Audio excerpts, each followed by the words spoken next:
Bom, nosso grupo ficou incumbido de falar a respeito dos nematóides. Os nematóides são parasitas, né? São animais de vida livre. Iremos conhecer o local onde eles vivem, do que se alimentam. Iremos falar a respeito da taxonomia, reprodução, ecologia e doenças que eles transmitem. No caso, irei falar a respeito da anatomia dos nematóides. Os nematóides, eles possuem o corpo alongado e cilíndricos, né? Com extremidades extremamente afiladas e são semelhantes a um fio. Geralmente o seu tamanho varia de 1 a 5 centímetros, mas existem casos de nematóides que chegam a medir 50 centímetros, como é no caso das lombrigas, né? São animais triblásticos. O que quer dizer animais triblásticos? Significa que eles têm um terceiro folheto embrionário. Os nematóides são também pseudocelomados. Pseudocelomados são os animais que possuem um sistema digestório completo. Logo à frente, você irá conhecer a respeito do sistema digestório dos nematóides, né? Mais detalhadamente. E o seu corpo são aberto com uma cutícula muito resistente. Essas cutículas são chamadas na verdade, com uma película, né? Eles são revestidos com uma película muito resistente. Essa película ela é chamada de cutícula. Essas cutículas ela é secretada pela epiderme, né? E é especialmente importante para os nematóides endoparasitas. Isso protege, por exemplo, o suco digestório, né? Abaixo da epiderme. E eles possuem também uma camada de músculos longitudinais. Se há algo mais a respeito da anatomia dos nematóides, logo mais, no decorrer do tempo, iremos conhecer mais. Eu tentei resumir o máximo possível, né? Para que o nosso trabalho não ficasse tão grande. E é isso. Anatomia dos nematóides. A taxonomia dos nematóides passa pela definição do que é taxonomia. Então, a taxonomia é o ramo da biologia responsável pela ordenação e a classificação dos seres vivos. Esta ciência estuda a relação de parentesco entre os organismos e as suas histórias evolutivas. A taxonomia atua depois que ocorre a geração da árvore filogenética de um ser vivo. A classificação dos seres vivos segue determinadas normas e princípios pré-determinados, pois ela denota a construção de classes, agrupamentos de organismos que possuem uma característica comum, denominada essência, utilizada para determinar a classe. Os organismos que apresentam característica essencial são membros da classe por definição, e aqueles que não apresentam são excluídos. Como as espécies em evolução estão sempre sujeitas à mudança, a natureza estática das classes a torna fundamentalmente fraca para a taxonomia dos sistemas vivos. A atividade de um taxonomista, cujo grupo de espécies apresentam a unidade de descendência evolutiva comum, é chamado de sistematização e não classificação. As espécies colocadas em um grupo taxonômico incluem o ancestral comum, tá, recente, e todos os seus descendentes. E isso perfaz o ramo da árvore filogenética da vida. Assim, as espécies em um grupo são formadas, constituem um sistema de descendência comum, não uma classe definida pela apresentação de uma característica essencial. Ainda é comum, embora tecnicamente errado, que os sistematas chamem os sistemas taxonômicos de classificação. Os taxons são, na verdade, categorias usadas no sistema de classificação de seres vivos. E são eles o domínio, o reino, o filo, a classe, a ordem, a família, o gênero e a espécie. Dentro dos nematóides, aliás, nós encontramos os nematóides dentro do domínio eucarion. Por quê? Porque lá inclui todos os seres vivos de células eucariontes, ou seja, com o núcleo rodeado por uma membrana. O DNA é compartimentado, consequentemente, ele é separado do citoplasma e há presença de organelas. ele está contido dentro do reino Animalia. Então, além de estar no domínio eucarionta, o nematóide está dentro do reino Animalia, porque o reino Animalia contém todos os seres que são multicelulares, eucariontes e heterotróficos. Então, os nematóides estão dentro do reino Animalia, né, também conhecido como metazoa, porque eles vão ter essas características, são multicelulares, eucariontes e heterotróficos. Ele vai estar contido no filo Nematoda, também chamado de nemata, tá? São os filos de animais cilíndricos e alongados, são triblásticos, protostômicos e pseudocelomados. Além disso, do filo, nós temos as classes. E as classes que nós destacamos são a Adenopória, tá? E a classe Cecernentia. Os nematóides adenopórios, eles são de uma classe de vermes cilíndricos, que pertencem ao mesmo grupo parafilético.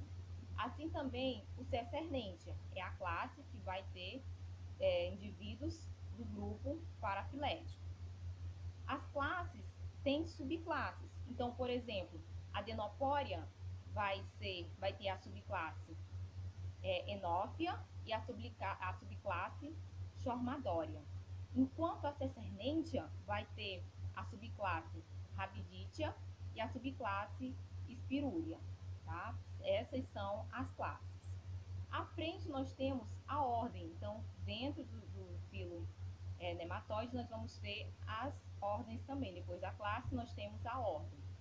A ordem que nós destacamos são a Dorialanoidea, tá? Onde estão todos os nematóides mais comuns do solo e de água doce, sendo caracterizados pela faringe do tipo Dorialanoide. Daí vem o nome da ordem. E por um estilete pouco produtível na cavidade bucal, pelo qual o alimento é sugado. Já a ordem Abdictoidea, tá? Vai conter os organismos, uma ordem até grande, tá? Vai conter os nematóides, são moderados, cujos anfídeos formam pequenos bolsos e cujos órgãos sensoriais cefálicos são todos em formas, tá, de papilas. A faringe apresenta uma ou dois bulbos, tá? Geralmente dois, sendo um deles o pseudobulbo e outra pseudovalvulado, tá? Eles vão ter ainda nesses nematóides, nós temos a família, o gênero e nós temos também a espécie. Sou Ingrid Stephanie Souza Moreira, sou acadêmica do curso de Ciências Biológicas na UEMA em Pedreiras e vou falar sobre o filo Nematoda, os nematelmintos. Os nematelmintos são vermes de corpos cilíndricos afilados nas extremidades. Muitas espécies são de vida livre e vivem em ambientes aquáticos ou terrestres. Outros são parasitas de plantas, animais, inclusive no ser humano. Há mais de 10.000 espécies catalogadas, mas estudos indicam que há a existência de mais espécies desconhecidas. Ao contrário dos platelmintos, os nematelmintos possuem tubo digestório completo, com boca e ânus. Geralmente, eles têm sexo separado. E há diferenças entre o macho e a fêmea, e são bem nítidas, como no caso dos principais parasitas humanos. De modo geral, o macho é maior do que a fêmea, da mesma idade, e sua extremidade possui forma de gancho. Vou falar sobre as doenças causadas sobre os nematóides.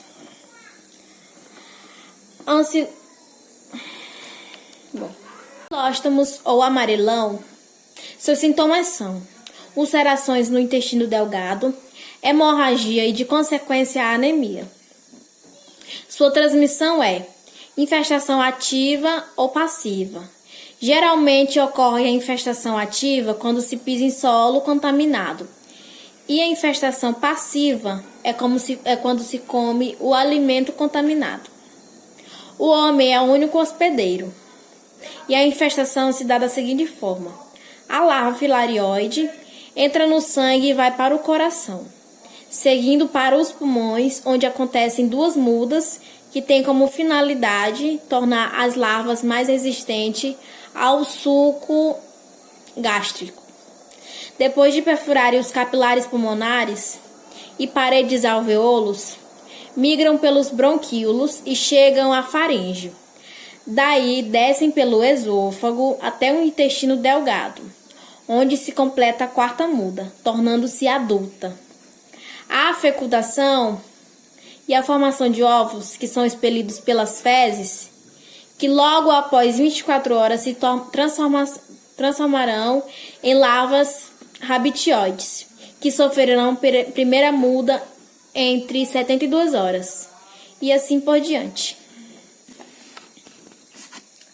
A filariose. Ela não tem cura. Sua transmissão é através do mosquito culex. Existe um derrama de plasma para o tecido e a volta do mesmo para os capilares. A fim de realizar as trocas metabólicas, o plasma que não é absorvido pelos capilares é absorvido pelo vaso linfático e passará a se chamar linfa. Nesta doença, a larva migra para os vasos linfáticos, interrompendo a passagem da linfa. Logo ocorre um acúmulo de líquido nos tecidos, causando o edema.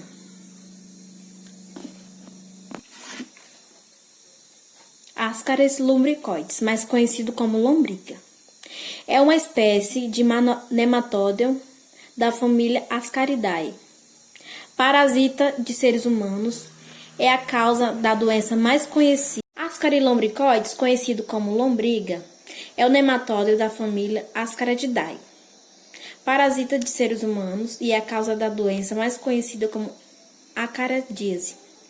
Os vermes adultos chegam a medir de 15 centímetros a 40 e se desenvolvem no intestino delgado do ser humano, onde macho e fêmea se desenvolvem. Ele é o nematóide que mais infecta o trato intestinal do ser humano e é mais comum nas crianças. Sua contaminação é através da ingestão de ovos, geralmente encontrado na água, nos alimentos, e nas mãos também que tiveram o contato com as fezes humanas. Sua distribuição geográfica. A infecção por hematomintos humana é a mais comum e tem distribuição mundial. Então, esse vírus está espalhado pelo mundo inteiro. A maior prevalência é em regiões tropicais, quentes e subtropicais, e em áreas de saneamento básico inadequado. Seus sintomas são dor abdominal, náuseas, inchaço, síndrome de Leufer, que é a febre e a tosse, diarreia, problema no intestino, como não conseguir fazer fezes. E a melhor forma de evitar essa doença é ingerir somente água tratada, lavar bem as frutas e legumes antes de ingeri-los, lavar sempre as mãos quando for botar na boca e não defecar em locais inapropriados. Olá, eu sou o Antônio Olímpio e irei falar sobre a ecologia dos nematóides. Os nematóides são animais basicamente aquáticos, embora possam ser encontrados em quase todos os tipos de habitat, desde que haja um filme d'água para mantê-los umedecidos. Há ao redor de 80 mil espécies que já foram formalmente descritas, porém, os especialistas deduzem que esses números podem chegar até 500 mil. Em sua grande maioria, são organismos microscópicos, não visíveis a olho nu, medindo de 0,2 a 2,0 milímetros de comprimento. Umas poucas formas, no geral zooparasitas, são bem maiores, sendo mensuradas em centímetros ou, raramente, em metros. O maior nematóide hoje conhecido é a Placentonema gigantissima, com cerca de 8 metros de comprimento, encontrado na placenta de mamíferos cetáceos, a baleia cachalote. Costuma-se dividir os nematóides em 3 grupos, quanto ao modo de vida ou hábito alimentar.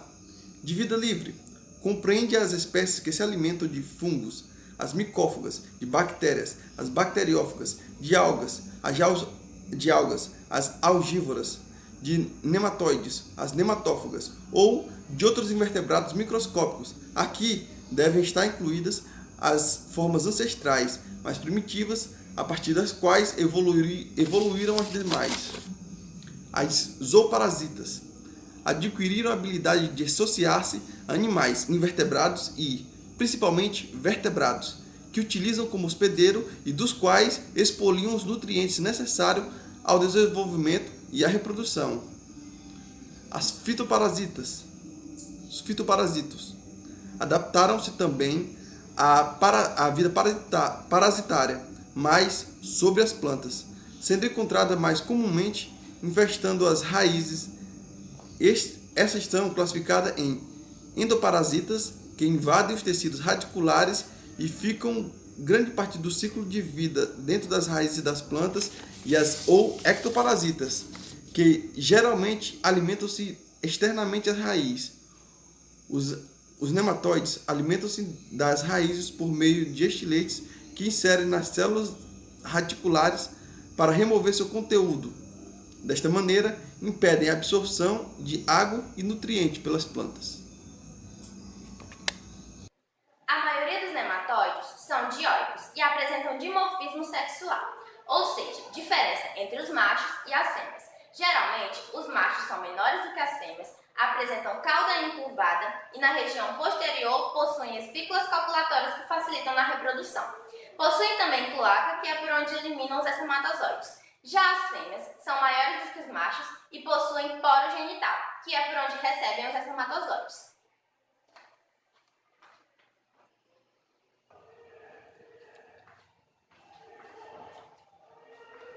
Na reprodução, os machos introduzem suas espículas copulatórias no poro genital das fêmeas e, através da cloaca, depositam os espermatozoides. Lá, os espermatozoides caminham por movimentos ameboides até o útero, onde ocorre a fecundação chamada de fecundação interna.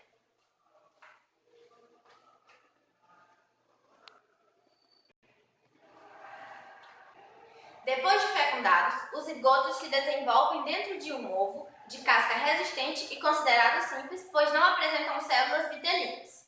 A partir daí, muitas espécies liberam os ovos já fecundados no ambiente, onde ocorrem as primeiras divisões para que o ovo se torne embrionário.